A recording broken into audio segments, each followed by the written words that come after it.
Meanwhile, there's a new report from USA Today out that's highlighting the Trump administration's impact on diversity, equity, and inclusion initiatives. Since President Trump began his second term, about half of federal contractors have reduced DEI commitments. But it appears to be the opposite for those in the private sector. Despite a rising number of lawsuits challenging the legality of DEI programs, 52% of organizations without federal contracts have actually increased their commitments to DEI. Amid the sustained pressure to quash diversity initiatives, our next guest says these programs are still being upheld in courtrooms and by corporate America. MS Now opinion blogger Jahan Jones joins us now. He's been closely following the legal battles over DEI programs.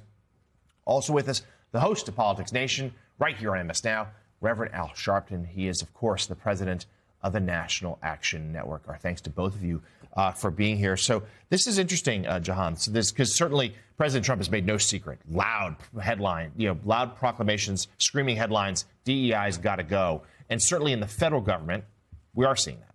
But in the private sector, far less so. Tell us more. I know you've been following this for a while. Tell us more about what struck you. Sure. So this really does boil down what I believe to be the biggest story of Trump's second term, which is one of corporate acquiescence, prostration to Trump's illiberal or authoritarian or absurd demands. The assault on diversity is a prime example of this. So it's rests on all sorts of lies, primarily the lie that DEI programs are harmful to white men. This has been demonstrably false. There are all sorts of DEI programs that benefit several classes of white men, veterans, new students, parents, what have you. And so what Trump has really done is claim that diversity programs are illegal as well. This has been demonstrably false as well. We've seen courtrooms time and again uphold corporations' rights to maintain their corporate diversity programs. What you've actually seen is Trump and his regime referring to these settlements that they've secured with corporations in which the corporations haven't been forced to acknowledge any kind of wrongdoing. Trump has been pointing to these settlements in many cases that constitute this multi-million-dollar shakedown where he gets millions of dollars from these corporations for who knows what. And pointing at those to say that diversity is dead, diversity is over with. But you're seeing even Fox News has been forced to report that in many cases these corporations have just renamed their diversity programs, put them under another umbrella, under belonging or whatever kind of corporate speak you want to use to continue to uphold these programs. And so you see that Trump has been lying to the public in many cases about the persistence of these programs and whether they still exist at these corporations. You know, Jahan, I came across your article last week, and it's fascinating because you see all of these tech overlords kowtowing to Donald Trump. You see all these CEOs kowtowing to Donald Trump. And so you're thinking, okay, well, all of these programs that actually push diversity, equality, inclusion, you're thinking, oh, well, obviously they're all getting wiped out. But then you had an attachment that showed just 100% of shareholders voting down shareholder initiatives that would strike down these diversity and inclusion and equity laws. And it wasn't like a 51-49 vote. No. Diversity, equality, inclusion is like getting an A++ with shareholders. Like it was this.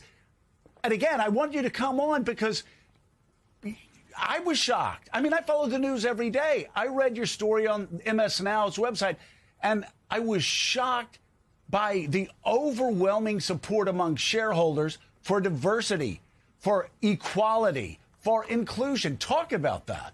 Yes. Well, I think fascism feasts on crushed hopes and dreams. And so what Trump has really been trying to do is create this culture of fear wherein corporations feel as though if they pursue these diversity programs that they're going to face some sort of litigation or they're going to be crushed by Trump's hand. But really, like you just mentioned, I want to give credit to people like Nancy Levine Stearns and her platform Impactivize that covers diversity and its persistence at these corporations.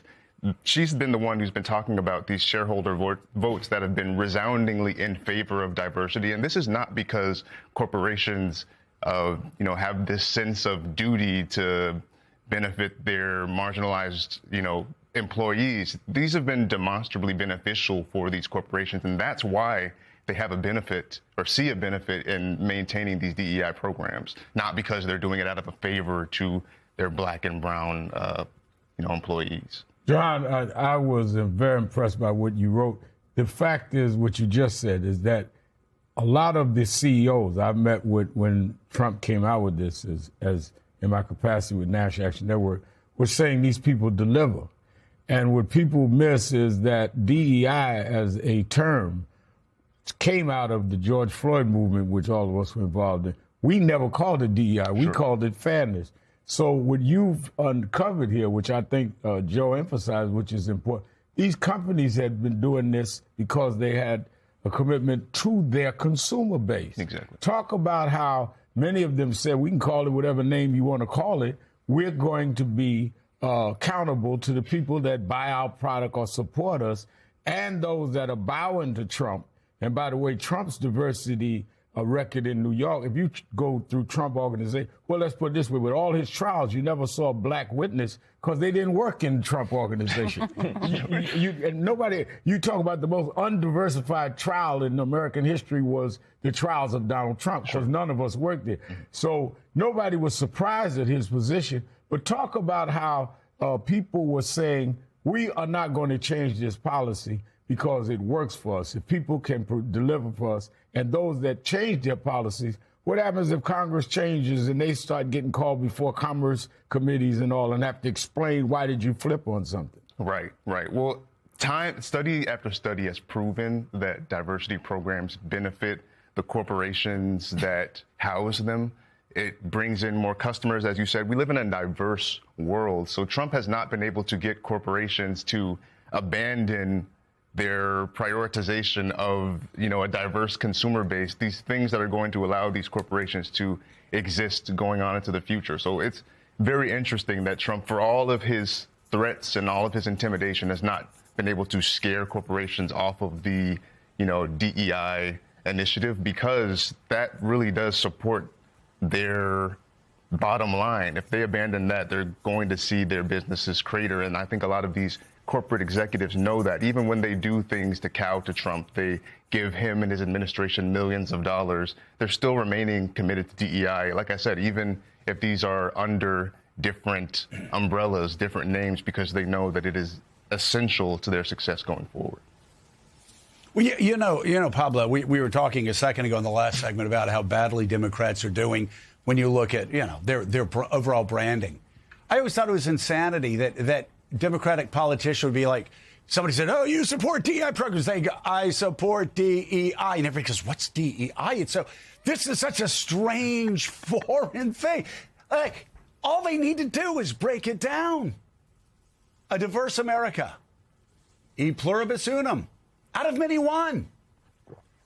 An America that's equal. The Declaration of Independence. All are created equal. Inclusiveness. And I love what Jahan's saying and what Rev's saying. This isn't. CEOs aren't doing this to make people feel good. They're doing this to make money. Being inclusive. That's it. That keeps. You don't want a board of the same people. You don't want to have cultural blinders on. You want to have a diversity of thought, a diversity of background. That avoids groupthink. It's really not hard for Democrats to explain on the campaign trail, yes, we are for, like, the motto of the United States out of many, one. We are for the Declaration of Independence, equality. All men and women are created equal. We are for being inclusive so we don't have like 16th century groupthink in the 21st century. I mean, this isn't hard, is it? There's a real open lane to the hoop here for us. A layup is available if we wish to take it. And I think it's around the premise that you mentioned, which is that this is done for self-interest.